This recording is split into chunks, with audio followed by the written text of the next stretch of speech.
Top 5, a series hosted by Channel Awesome's Walter Banasiak, has recently ended its 2.5-year run. Within that time span, there have been close to 130 episodes released, beginning with the best and worst Sylvester Stallone performances and concluding with the top 5 best Boy Meets World episodes. A number of topics have been covered since Walter first stepped in front of a simple single DVD shelf, as fans have been able to watch the set, the cast, the stories, and the hosts grow from week to week. But of course, the host is more than his accredited show. Walter throughout his career has always carried a passion and devotion, both as a filmmaker and a pop culture/media fan of a variety of works. Some of his earliest work found online was featured in his Top 5 April Fool's episode, and included 2 films Walter directed alongside other members of the Power Trio, where together they made content under Code 10 Studios, said members being Danny Grenchick and Harry Locke IV.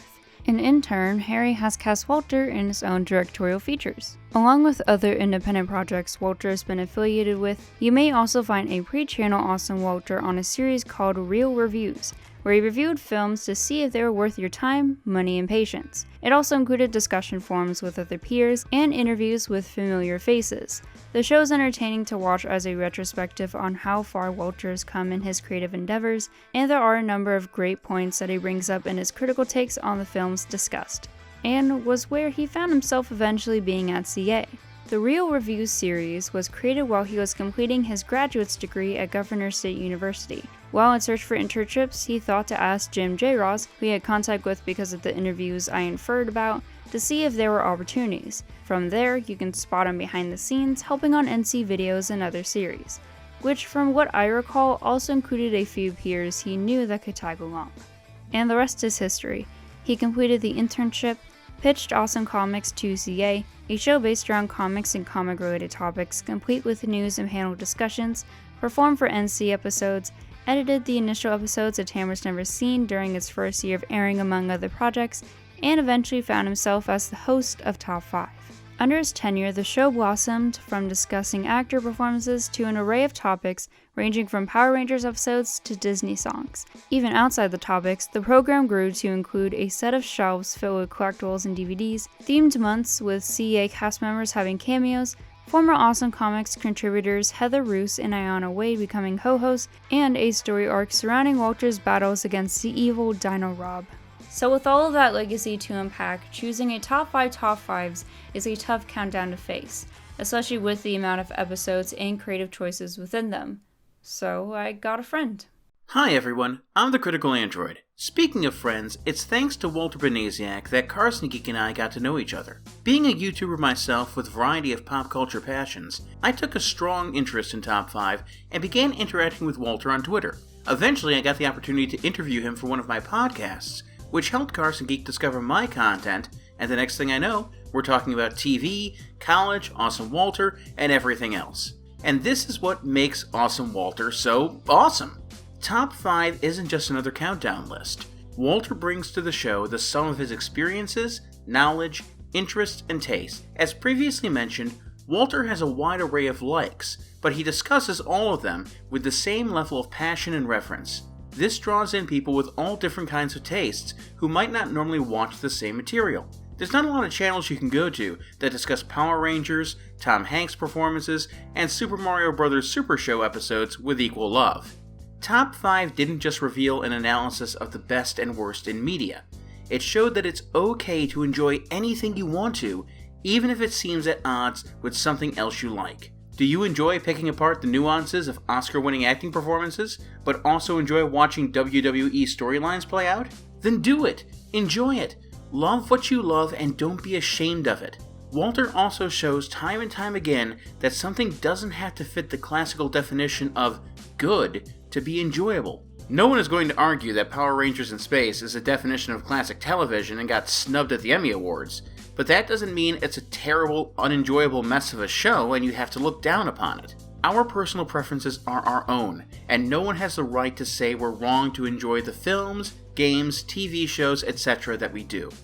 And that's what makes trying to pick a top 5 episodes of Top 5 so tricky. Do you embrace the episodes that are more comedic?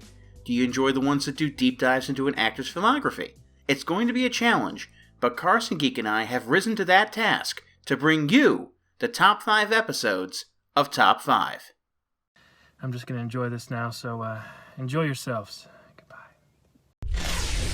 Number 5. Top 5 Best John Williams Film Scores. If you wanted to call John Williams the most prolific composer in the history of film, you probably wouldn't get too many objections. Some may argue that Ennio Morricone or Jerry Goldsmith may be better, but Williams has done so many iconic film scores and created so many memorable anthems that it boggles the mind. As a student of film, Walter knows how much the right music can add or detract from a project, whether it be on the big screen or the small. Top 5 normally focused on acting performances, but this is the one time an episode focused on a composer, and who better to touch upon than the man who composed Jurassic Park, E.T., Star Wars, Indiana Jones, Jaws, Home Alone, Superman, Harry Potter, JFK, one of the themes of the original Lost in Space television series, virtually every single Spielberg film ever made, and so many others it's hard to know what to list. What makes this list, and in turn this episode of Top 5 so distinct, is how some of the selections highlight things that Walter reveres. For example, the inclusion of the score to Hook might be a bit controversial over something like Jurassic Park, but both the film and the performance from Robin Williams hold a special place in Walter's heart. He makes a good argument for why the score should be there too, as it plays to the themes of adventure and childhood innocence that the movie tries to capture the spirit of. The inclusion of Superman at number 1 is also a very Walter selection, if you will. Supes is a big icon to him, and you can see that in how he's covered the best Superman the Animated Series episodes, discussed the classic Fleischer animated shorts, and even talked about Ben Affleck's performance as the original live-action Superman George Reeves in Hollywoodland. Is it any wonder, then, that Williams' score for Superman is at number 1? That calm build to heroic heights? The modulation between the soaring ability to fly and the pensive melancholy of Kal-El being the last of his kind? It's a great score, a great theme from it, and Walter's discussion of it and the other scores on this Top 5 is a testament to the magic that is John Williams. And with that magic came some of the most challenging decisions being made within the series. I find that Walter did a great job compiling fans' opinions in his own, and as Android mentioned earlier, created a unique list of features with striking scores that complemented their films of fantasy, adventure, and action. What John does masterfully is set up a whimsical immersion into the larger world building set up by the motion picture. They're self-identifiable, impeccably devised to establish a timbre of sound, and all stand out as being unique and sharp despite having similarly epic qualities. Even if an individual can't immediately identify his work, it still adds to the overall artistic merits and often resonates with the listener, and it shows Walter's appreciation for every aspect that goes into making a creative entity come to life in its truest form. Number 4. Top 5 Best 90s Nickelodeon Game Shows. Oh, Nickelodeon. For those of us who were born in the mid to late 80s with cable television, Nick was the go-to channel outside of the networks that showed Saturday morning cartoons. Original content for kids wasn't so readily available, and Nickelodeon tried to position itself as being a network by kids, for kids, even if it was run by adults. Cartoon Network wouldn't launch until 1992, and its first big original program, Dexter's Laboratory, wouldn't debut as a series until 1996, but Nickelodeon had Doug, Rugrats, and Ren and Stimpy up and running in 1991. As instrumental as those animated programs were to the success of each channel and to cultivating our childhood imaginations, Nickelodeon had one thing Cartoon Network didn't have: game shows for kids. Game shows are a one-of-a-kind form of program, and that the contestants are the driving force behind the show. Yes, you have the host, the format, the games, etc., but without the contestants, there is no show. And that's not to say that the contestants are necessarily the reason you watch, but it's the idea that you too could be a contestant. Adults get that feeling watching Jeopardy, Wheel of Fortune, and Price is Right, but that feeling is magnified multiple times over for kids. The Top 5 episode on 90s Nickelodeon game shows understands this concept, and Walter brings that out in his discussion of them. From the more forgotten shows like Figure It Out, to ones that age poorly like Nick Arcade, to the legend that is Legends of the Hidden Temple, Walter does an exceptional job of not only discussing what made these game shows as strong as they are, but why they were so important to us kids at the time. Walter started off this series' 2018 season just right with this throwback that's worth reflecting upon, by those who remember when these programs were new, and even by children who grew up in later generations. Even if you didn't grow up with these shows, they were all the more fascinating for how extraordinary and mesmerizing the concepts are for their time. And you can see this especially with the clips that Walter selected to really give the audience some strong imagery for each given choice. In this episode in particular, even the aesthetic choices of the set add to the immersion. I thought that the green lighting above the DVD shelf and Walter's bright red shirt added a sense of vibrant, lively hues that you would find in a 90s era. Even having Sandy to work off of for additional self-aware humor was also a nice touch, and succeeded in wrapping up the trilogy of videos he made related to Nickelodeon. And oh yeah, there's slime.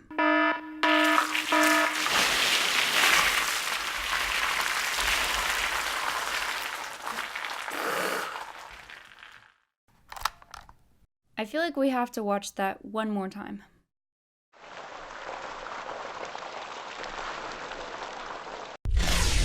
Number 3. Top 5 best Michael Keaton performances and Top 5 worst Michael Keaton performances. Few of the actors covered on Top 5 are as revered as heavily by Walter as Michael Keaton.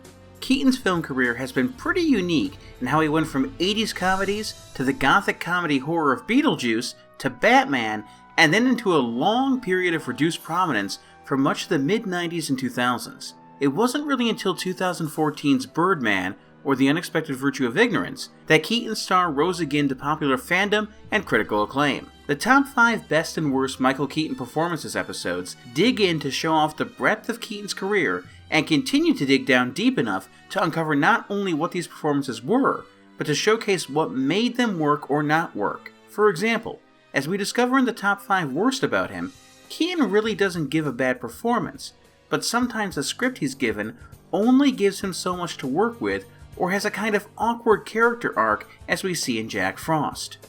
What I appreciate about his discussion here is how Walter makes sure to juxtapose Keaton's comedic and dramatic roles based on their own merits, which is also synonymous with the thumbnail made for these episodes, which I believe are some of his best work. Unlike some of the other episodes of Top 5 that feature an actor who may not succeed in both genres, this was a great opportunity to talk about someone who has made a name for himself in both. In some ways, it's kind of similar to the 2-part episode Walter did on the top 10 Robin Williams performances, where he also got to see the mix of comedy and drama, but with Keaton, he even got to touch upon the superhero genre as a nice little cherry on top. Overall, Walter has always done a great job finding versatile actors who have a wide array of capabilities to reflect upon as a viewer. Sometimes it's not easy to take something you love and break it down to reveal its flaws, but it can also be a challenge to take something you like and really focus on why you feel it's as strong as it is. But that's what makes these actor performance lists so great. There's a lot of research poured into watching all these films, and an equal amount of effort taken to analyze what these actors are bringing to their parts. And by the way, this is very random, but I do approve of their outfits on both episodes and the Real Reviews throwback. It's the little things that are lovely surprises. Number 2. Top 5 best Power Rangers in Space episodes. If there's one thing that Top 5 has covered more than anything else, it's probably Power Rangers. When this show debuted, it was a cultural phenomenon for kids. Looking back on it, it's easy to see some of the problems the series had. Questionable lip syncing, the reuse of old footage, hollow acting, cheap storylines, the list goes on. There was still a lot of campy enjoyment to be had from this series over all of its incarnations, from Mighty Morphin to Zeo to Alien Rangers to Turbo. Actually, let's pretend Turbo didn't happen. To Power Rangers in Space. This Top 5 does so many things right, but there are two that I want to highlight. The first is how this series was a point of redemption for the franchise. Most Power Rangers fans will be quick to tell you that Turbo hurt the brand pretty bad. The storylines were messy, the cast changes and additions were awful, and the villains weren't captivating at all.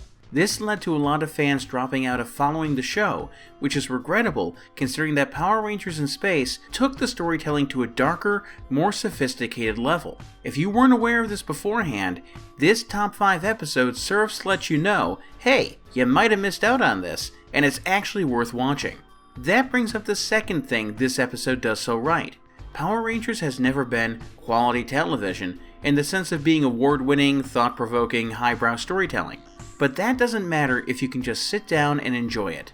Top 5 covered a lot of different subjects, from analyzing performances that earned Academy Awards to the finishing moves of wrestlers.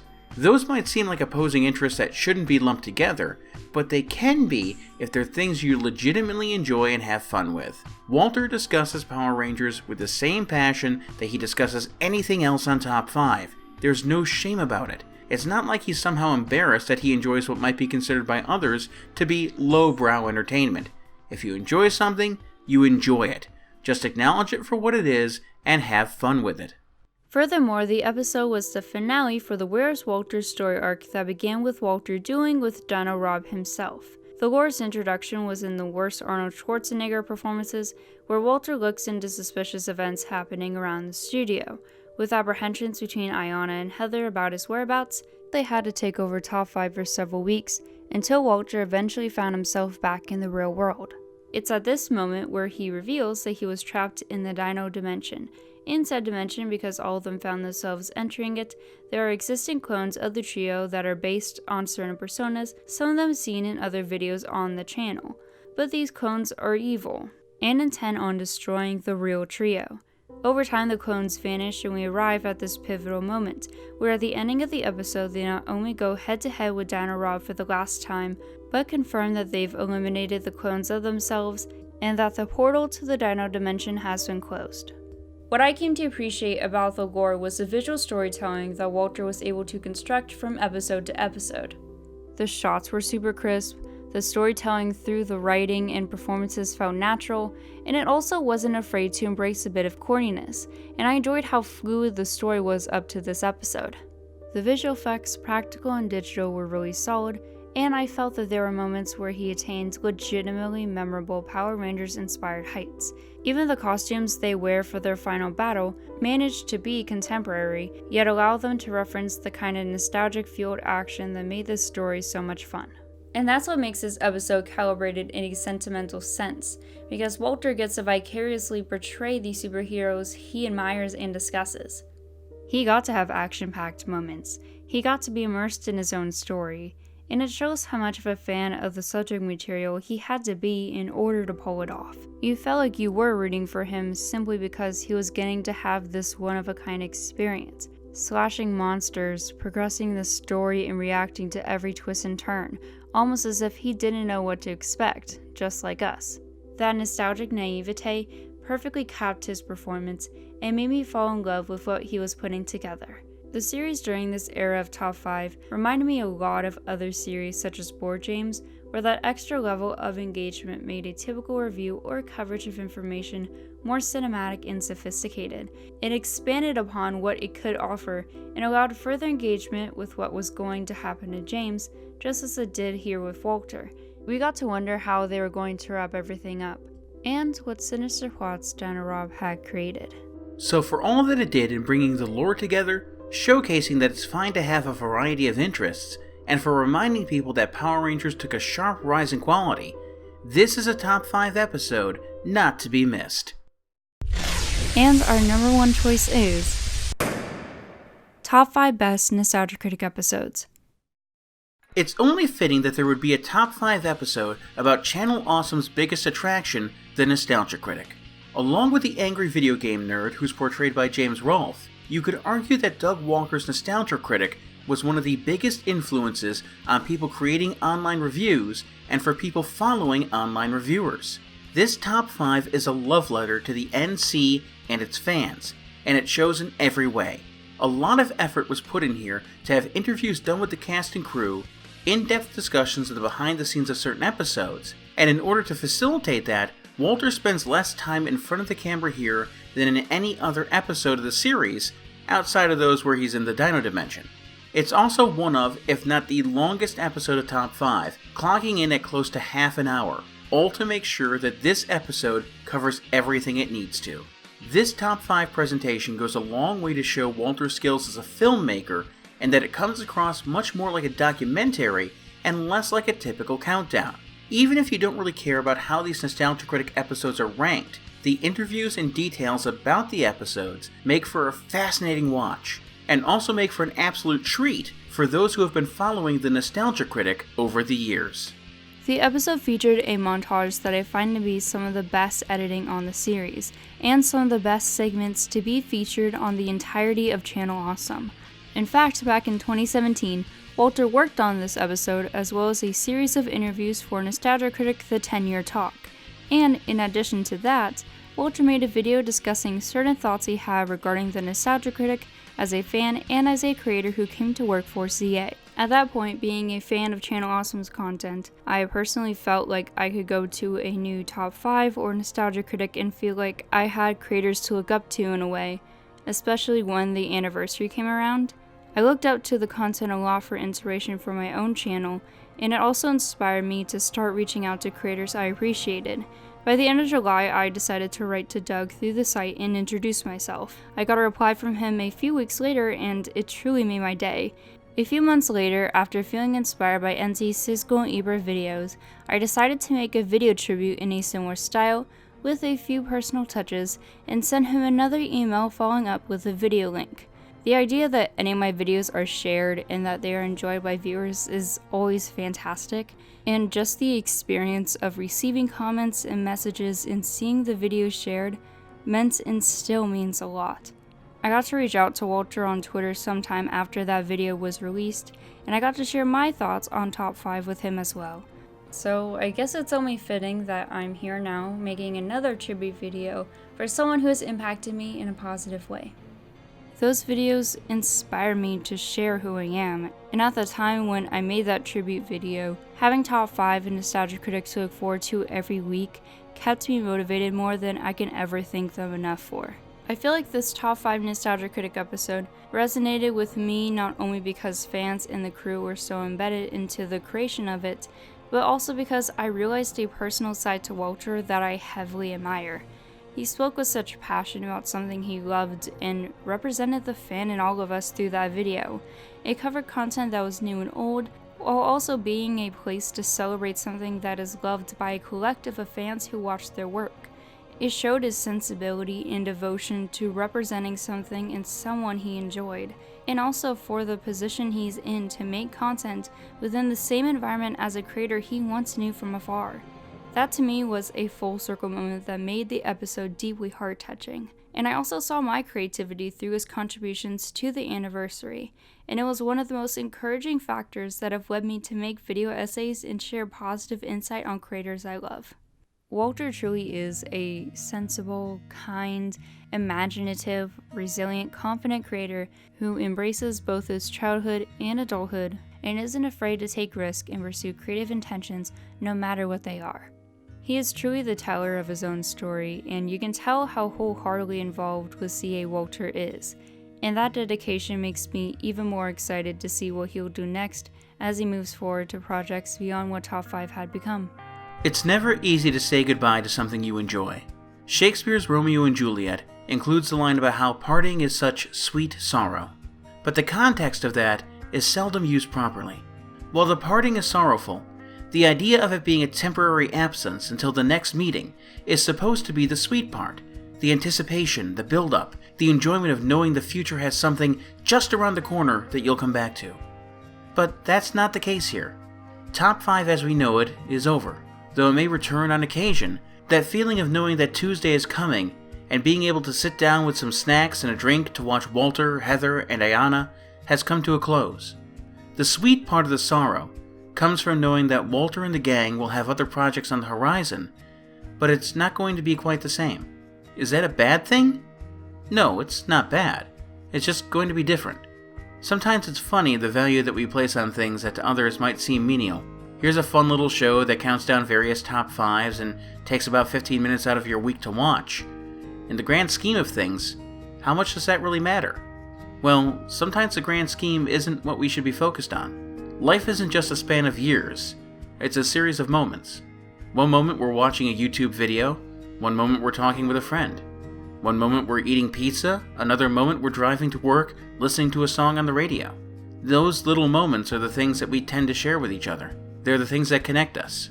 People from different parts of the world, separated by age, location, culture, end up watching the same movie or reading the same book, and suddenly have something in common with thousands or millions of others. Through Top 5, Walter has done his part to encourage viewers to watch and experience different pieces of media and have a discussion about them with people, just like he's done with Heather and Ayana from week to week. Sharing our thoughts, our ideas, our feelings is something that is so very special to the human experience. It's how we learn, grow, form bonds, and see things from the perspective of others. Fortunately, Top 5 will remain as a series for people to look at and appreciate for years to come, and even if some of the topics that were covered become dated as actors and actresses add projects to their resumes, nothing will ever detract from the heart and the discussions that made Top 5 the wonderful series that it was. Thank you everyone for the 2.5 years of enjoyment. Even if this parting is a bit more sorrowful than sweet, the memories will always be wonderful, and here's hoping that the future is equally as rich.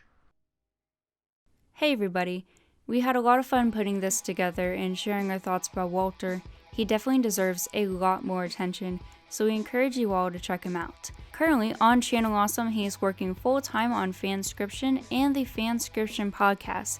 The editing and storytelling format on those videos are through the roof, and the narration he offers is some of the most engaging content you'll find. I was left speechless after the first episode, and I can't wait for more people to follow him through there. In addition, he does have a main channel called Awesome Walter, where he uploads content related to the series he's worked on, and original content including reviews, box openings / vlogs, and video essays. We highly encourage you to interact and subscribe over there, as well as checking out his content on CA. He also has Twitter and Facebook accounts I will include as well, and I will leave a link for you to watch the recent film he was a part of called City of Gold, now available on demand and on DVD. We do recommend supporting him in any way you possibly can. Special thanks to Critical Android for joining in on the video and for sharing his thoughts on what we covered. I really enjoyed getting to collaborate, and I wouldn't have been able to pull this off without him. Be sure to support him on Twitter and his YouTube channel where he posts podcasts, gameplays, and other content. He also has a Ko-Fi where you can support him too. And if you'd like to follow me, feel free to subscribe to my YouTube channel, and I do have Twitter and Instagram accounts that you can check out as well. The both of us have been equally anticipating the video's release, especially because we really appreciate Walter's work. So once again, thank you so much for tuning in, and Walter, if you're watching this, please keep up the incredible work that you do.